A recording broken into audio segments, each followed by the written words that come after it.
Angry Ravi. अगली सुबह वहीं कुछ घंटों बाद जब रावी की नींद खुली तो उसे अपने पूरे शरीर में बहुत ही ज़्यादा पेन हो रहा था। अब उसने उठने की कोशिश की तब उसे एहसास हुआ कि कोई भारी सा चीज़ उसके कमर पर रखा हुआ है। जैसे ही उसने पलटकर अपने बगल में देखा तो पाया अदिप उसको अपनी बाहों के गिरफ्त में लिए हुए आराम से किसी छोटे से बच्चे की तरह सो रहा था, जिसे याद करने के बाद वह खुद से ही थोड़ा परेशान और रोने भरी आवाज़ में बोली, क्यों मैंने फिर से वही गलती। हे भगवान, आप चाहते क्या हैं? मैं इनसे जितना दूर जाने की कोशिश करती आप हमेशा मुझे इनके उतने ही करीब ला देते हैं, यह जानते हुए भी कि यह मेरे नहीं हैं। फिर से वही गलती, क्यों मैं इनको देखकर सब कुछ भूल जाती हूँ, क्यों इनके छूने से मुझे बस सुकून मिलता है। और फिर वहाँ से सीधे ऋषिका के रूम की तरफ चल पड़ी, क्योंकि आज उन सभी को यहाँ से मुंबई के लिए निकलना था।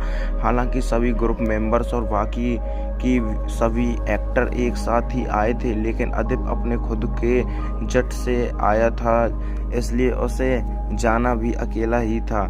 वहीं जब ऋषिका हाल की तरफ बढ़ रही थी कि तभी उसे रावी दिखाई दी, जो कि उसकी तरफ ही आ रही थी। वह मुस्कुराते हुए जाकर उसके गले लगते हुए बोली, वाव, आई एम सो एक्साइटेड।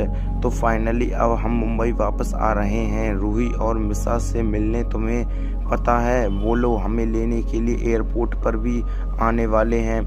मैं तो बहुत ही खुशियों की आंखें इतने दिनों बाद हम चारों से मचाने वाले हैं। वैसे रूही से तो मुझे पहले निपटना है, क्योंकि उसने सारे ड्रेसेस डिजाइन करके खुद पहले भिजवा दिए और अपने आई नहीं।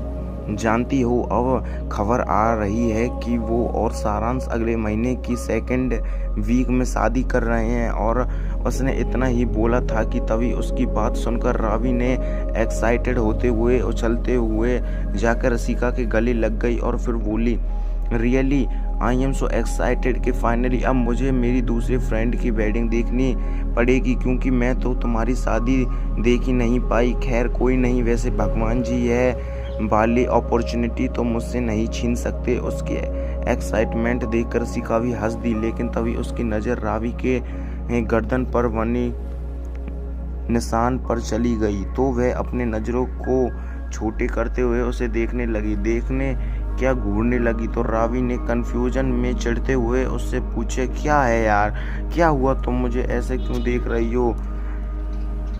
उसने एक साथ में यह सब बोल दिया तो ऋषिका ने उसे अपनी उसी नज़रों से देखते हुए पूछा, क्या तुमने? रावी का तो चेहरा एकदम लाल हो गया पिछले रात याद करते ही, लेकिन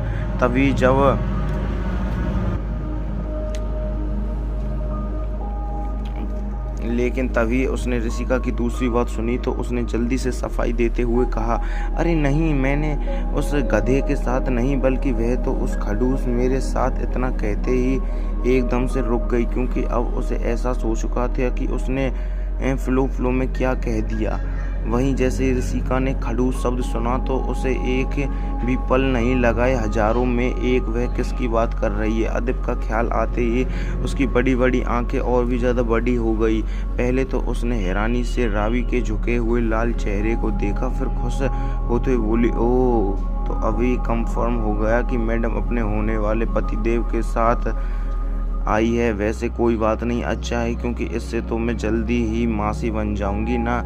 उसकी बात सुनकर रावी तो बस एकदम अपनी आंखें फाड़े उसको देखने लगी और फिर गुस्से से उसे मारते हुए बोली, बड़ी जल्दी है मासी बनने की, पहले तुम मुझे बताओ तब आगे कहना। कोई बात, अब चलो वरना लेट हो जाएंगे, और आइंदा से तुमने ऐसी बात कही ना तो मुझसे बुरा कोई नहीं होगा, समझी तुम? रावी के चेहरे को देखकर ऋषिका की हंसी छूट गई, लेकिन फिर उसने अपने आप को कंट्रोल करते हुए कहा, हाँ चलो, वरना क्या पता तुम्हारे होने वाले पतिदेव फिर से आकर तुम्हें उठाकर ले जाएं। इतना कहकर वह फिर से हंसती तो रावी उसे अपना गुस्से से भरी नज़रों से देखने लगी।